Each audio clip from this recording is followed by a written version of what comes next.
Hello, my dear future chatters. Welcome to the tips session for CA Foundation examination. In the previous tip session, we have considered law tips. Now, in this session, I'm going to consider the topic of NPO from the subject of accountancy. Now, NPO is almost like a compulsory question in your examination. I don't want you to lose your marks. Compared to other topics where there is a structure of the problem, in NPO, there is no guarantee that only one single structure prevails. Take the case of final accounts problem, which you have studied for 11th and 12th standard, you will find that they have given you trial balance and then there is a segment of our adjustment. You are just required to prepare the trading profit and loss account and maybe the capital account, maybe the balance sheet. In case of partnership problem, partnership final account, again, the method of giving information is almost constant. Trial balance is given, adjustments are given. You are required to prepare trading profit and loss account, appropriation account, capital account and balance sheet. Take the case of admission or retirement or death. You will be always preparing revaluation account and partners capital account, current account if any, and ultimately balance sheet. The information given in the problem is always constant. Balance sheet is given and adjustments are given. Take the case of dissolution, which is not there in CA Foundation, which you are going to study in CA Intermediate, wherein you will again find that the information given is always of one single technique or one single method, one single style. But take the case of NPO, here you will find that information can be given in multiple different ways.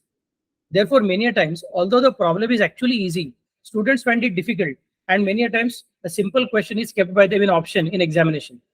This will unnecessarily reduce your marks and will force you to take a question which is probably lengthy and may have more difficult situations. Merely because you are comfortable with the method of question, presentation of question, you are unnecessarily attempting a difficult question. And merely because a method of giving the information in the question is different in NPO, despite of the fact that it's an easy question, you may unnecessarily keep it in option. To avoid that, let us consider today's tip. Okay, so let me share my screen with all of you.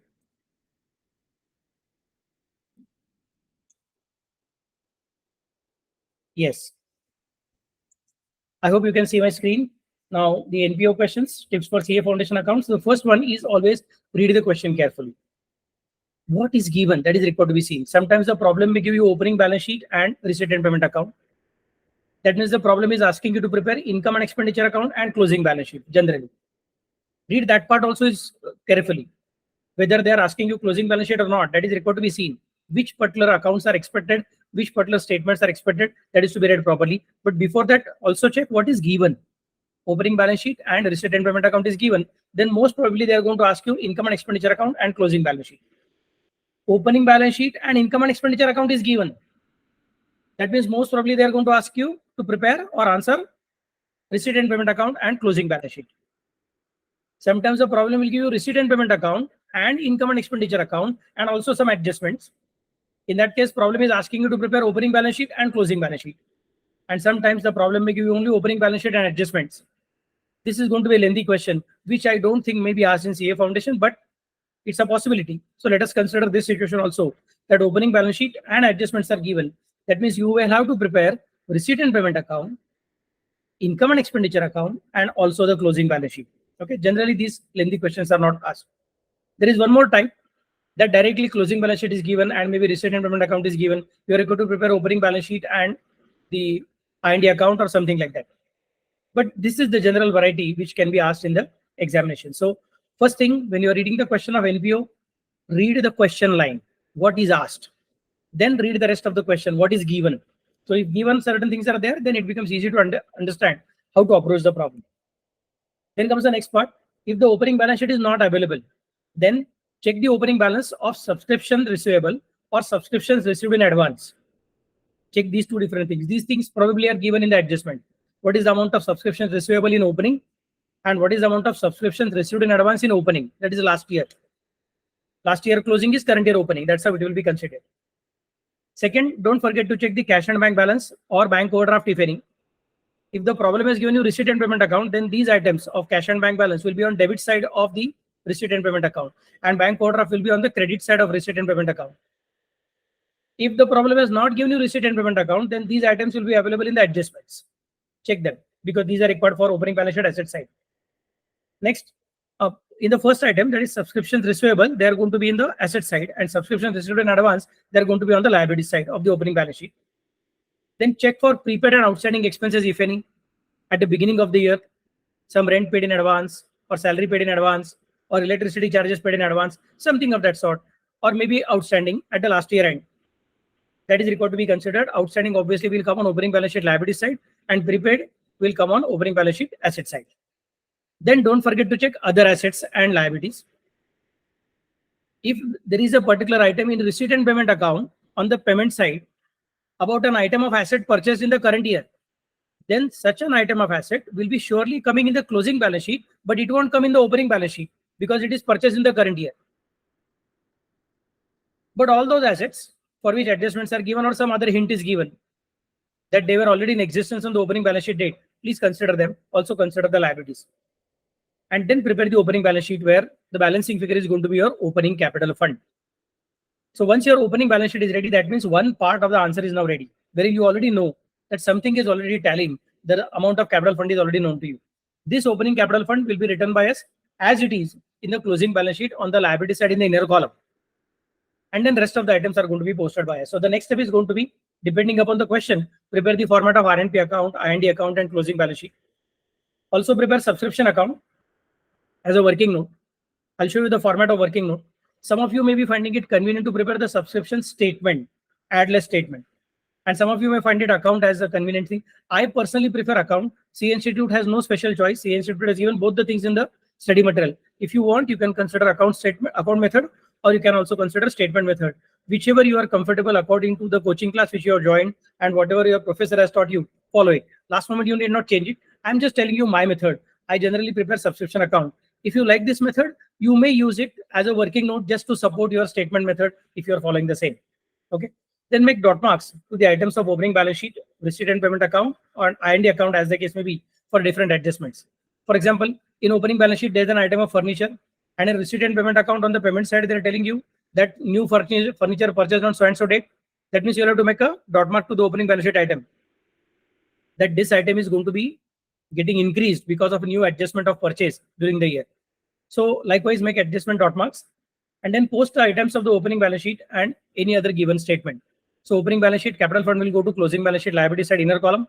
Opening balance sheet liabilities like creditors and maybe outstanding expenses, etc., will have to be kept in a working note to identify what is their current position. Or there are other items like furniture, plant and machinery, or some maybe library books or vehicle, etc. They'll come on to the balance sheet asset side. Similarly, there is receipt and payment account. Opening balance of receipt and payment account, cash and bank must be there in the opening balance sheet. That did not come in the closing balance sheet. But the closing balance of receipt and payment account, if it is already given, then that will go to the closing balance sheet. That is closing cash, closing bank, or closing bank overdraft. Income and expenditure account, if it is given, if it is already given by the problem, then you will have either surplus or deficit in that account. That will have to go to the closing balance sheet liability side. Surplus is to be added and deficit is to be deducted.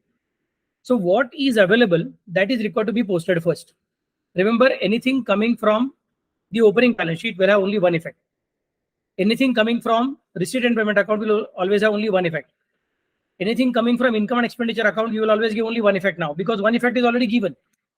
But anything coming from the adjustments, which are not given in the problem as a part of RNP account or as a part of IND account, then those adjustments will have minimum 2 effects to be given by you, minimum 2 effects or multiples of 2. That's the basic idea. So this is how the third step is going to be completed by us. Subscription account, as I have promised, this is the format of subscription account which I like. I find it convenient.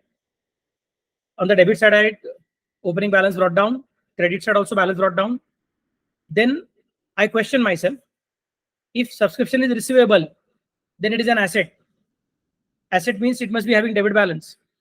And opening debit balance comes on debit side. So I write to balance brought down into bracket opening receivable. And if opening receivable is debit balance, that means opening received in advance must be credit balance. So that comes on credit side, buy balance brought down, opening received in advance. There is no compulsion that every problem must have these figures applicable for that problem also. If they are not applicable, don't worry. You can just accept them as they are. That's not a problem. So you can just write the format and put dash or maybe some other method of writing so that it will not be taken in total. But I would prefer to write the format completely. Then if there is an income of subscription, then that will go to income and expenditure account credit side. So the second effect of it will come on the debit side of subscription account. Subscription received, cash is coming in or bank check is received. That means bank account is debited. So receipt and payment account is debited. It means the second effect will be subscription account credit side. So now 4 items are ready. You already know IND के credit में, so it is going to come to subscription के debit में. Similarly, you already know subscription के, receipt and payment के debit में, so subscription के credit में. And opening receivable, opening received in advance is already known to you. Closing balances are exactly mirror image of the opening balances. So closing balances can be written in the same manner. To balance carried forward will be closing received in advance, and by balance carried forward will be closing receivable. What I have done is I have left one blank line after each of them, because sometimes the problem may tell you that in relation to last year so much is pending, or some problem may give you number of members and subscription per member, etc. Then you need to do that working. So there are 200 members, each paying 500 rupees as subscription. Then I'll specify current year income is equal to 200. Here, in this blank line, I'll write 200 into 500. So that's how it will be working. So that one line is left after every particular item. Basically, for the purpose of helping us to do the calculation, we did not go anywhere. So if the problem is giving you, let us say, opening receivable, opening received in advance, and closing advance and closing receivable, and receipt, then the amount of IND account is balancing. So any one figure which is not given, that is going to be the balancing figure, and that you are going to complete. If it so happens that opening received in advance are not there, then instead of writing any amount here, you are going to just write dash. That's how the things will be done. This is how subscription account is prepared. It becomes easy to quickly go for making the posting. Okay. So this is how I do the subscription account. After completing all the posting from opening balance sheet, RNP account, IND account, subscription account, as the case may be, then all other items of opening balance sheet like assets or liabilities, they are required to be posted properly. When there are receipts and payment in relation to the same event, so maybe there is a sports event, or maybe there is some annual cultural event for which there are collections from the members, as well as there are some spending which are done. In that case, in the receipt and payment account, receipts will be shown on receipt side and payments will be shown on payment side of the same event also. But when it comes to making the posting in the income and expenditure account, don't forget to show both these items on the same side. That is, from the collections, you are going to deduct the expenses. If the collections are more and expenses are less, then the entire adjustment of collection minus expenses will be shown on the income side. That is the credit side of income and expenditure account. On the other hand, if it so happens that the expenses of the particular item or event are more and the collections for the same are less, then the adjustment will be shown on the expenses side of the income and expenditure account. We'll specify their expenses in the inner column. From that, deduct the amount of collection, and net expenses will be shown in the outer column. So either it is surplus from the event or net expenses of the event will have to be shown. So in the IND account, if there is any particular event which is ultimately amounting to collections as well as spending, then both these different things should be shown in one single side, either on the income side or on the expense side, depending upon which one is larger, which one is bigger. On the other hand, in the receipt and payment account, they will always have to be shown separately. They are never going to be combined in receipt and payment account. Okay. Then next part is consider the entries for depreciation, if any, after considering obviously purchases and sale of fixed assets, etc. Now some other special items, entrance fees or admission fees. Unless specifically mentioned, they are to be treated as capital receipt, and then they should be added to the capital fund. However, the problem may give you some adjustment that 50% of entrance fees are to be capitalized. In other words, remaining 50% are to be treated as income. That's how we are going to do the thing. So if the problem is silent, then consider entrance fees as capital receipt added to the capital fund. Next is life membership fees. It is again a capital receipt to be added to the capital fund. Legacy, then it should be also treated as capital receipt to be added to capital fund. Donations. Now there are 2-3 different ways in which donations can happen. There can be general donations. If these are general donations, then no tension. This is the easiest thing which is going to happen in the examination. It is better to consider them in the IND account credit side by donations. So general purpose donation, no special purpose is mentioned, no special clear-cut instruction given by the donor that it should be used for a particular purpose. Then there is no tension. You can directly transfer it to income and expenditure account credit side.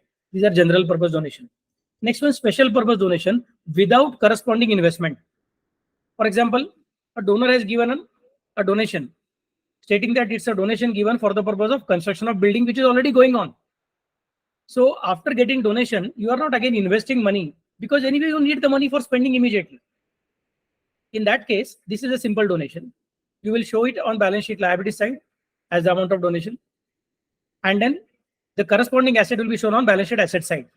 So donation will come on liability side and the asset which is created will come on the asset side. Sometimes it can be special purpose donation. Donor has given his express opinion what it should be spent for. But the amount to be spent for is not for a capital asset, but for some revenue purposes. In that case, the amount of donation should be shown on balance sheet liability side again, and the expenses which are incurred, which are of revenue nature, they should be deducted from such donation which is received from a specified donor.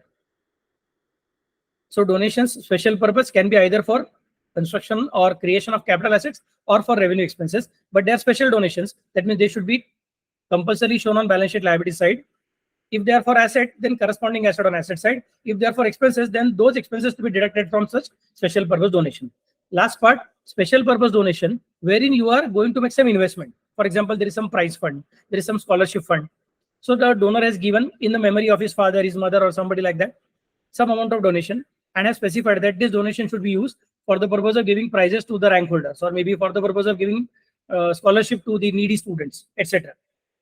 If it so happens, if this is the kind of donation which you are going to get, then such donation should be shown on balance sheet liability side first, because it's a special purpose thing. Second one, any income, because now you are going to invest that money. You cannot spend that money directly. You need to give scholarship for n number of years in future. So whatever money is received, that you are going to invest. That means this donation will be called as a particular donation fund. Whenever there is an investment corresponding to the amount of donation, then such donation is called as a fund. Then any interest on such fund investment, any interest on such investment should not be credited to income and expenditure account, but it should be added to the amount of fund on the balance sheet liability side. I repeat, special purpose donation can be of two types. Number one, for immediate expenses, or number two, for continuous expenses in future. If it is for immediate expenses, again, it can be either for capital nature or for revenue nature. If it is capital nature, donation on liability side, asset and capital expenditure on asset side. If it is for revenue nature, donation on liability side and revenue expenses to be deducted from such donation. If the donation is special purpose donation and it is for long-term expenses, then after getting the donation, you are going to invest it in something. So on the liability side donation, on the asset side, there is going to be investment. This investment obviously is going to yield you some interest. That interest should not be credited to income and expenditure account. It should be credited to or added to the amount of fund on the balance sheet liability side. And then any expenses, maybe scholarship is given, prizes are given, to be deducted from such fund. This is how the things will be considered. Then next, don't forget to close your receipt and payment account. The closing balance of receipt and payment account is cash or bank account to be considered in balance sheet liability side, balance sheet asset side. If it is bank overdraft, it will be balance sheet liability side. Then result of I&D account after closing the same will be the surplus or deficit. Excess of income over expenditure is surplus. Excess of expenditure over income is deficit. That is to be considered to be transferred to the closing balance sheet. If it is surplus, to be added to the capital fund. If it is deficit, it is to be deducted from the capital fund. This is how the problem is supposed to be solved. These are the steps. First one, I'm repeating quickly for your benefit. First one, read the question line, what is asked. Second one, read the question thoroughly, what is given. Third one, decide what is required. Is opening balance sheet already available or not? Is a capital fund already available or not? Check that particular thing. Prepare opening balance sheet if it is required. Then, if R&P is given, you may have to prepare I&D. If I&D is given, you may have to prepare R&P. R&P account is basically talking about cash or bank account. So it is cash is coming in, debited to the R&P account. Cash is going out, credited to R&P account. If there is no cash movement, R&P account is unaffected. Income and expenditure account is more like your trading profit and loss account. So basically profit and loss account. So credit side will be income and debit side will be expenses. I have recommended you to prepare subscription account. Subscription account will be prepared in a special format. Always write the format whether or not amounts in relation to them are applicable to the problem. If in the problem those amounts are not there, just put a dash in that particular place. But please prepare subscription account. To balance, by balance. To balance represent opening receivable and by balance represent opening received in advance. Jaisa opening balance, exactly mirror image will be closing balance. So 4 items are completed and 2 more items, R&P and I&D. If it is income and expenditure account, then I&D credit side will be subscription. Therefore, subscription debit side will be I&D. And receipt and payment account, subscriptions are received. So it is receipt and payment account debit, that means subscription account credit. This is how the posting of subscription account is done. Don't forget to consider the special items like donation or entrance fees or admission fees or legacy or general purpose donation or special purpose donation for a specific expenditure without making any investment, or special purpose donation for future expenses. Therefore, you are able to make investment now. what is the treatment of the same, and then when you're closing the accounts, then what is the expected item which is going to result, or what is the expected result, and where to write that particular thing. If you follow these steps, then I'm very sure that your NPO is going to be tallying. Please be careful. NPO, every time information is going to be given in different ways. So first thing, you should get a grip what is asked and what is given, what is expected. With this in mind, I'm very sure that you're going to get full marks of NPO. All the best.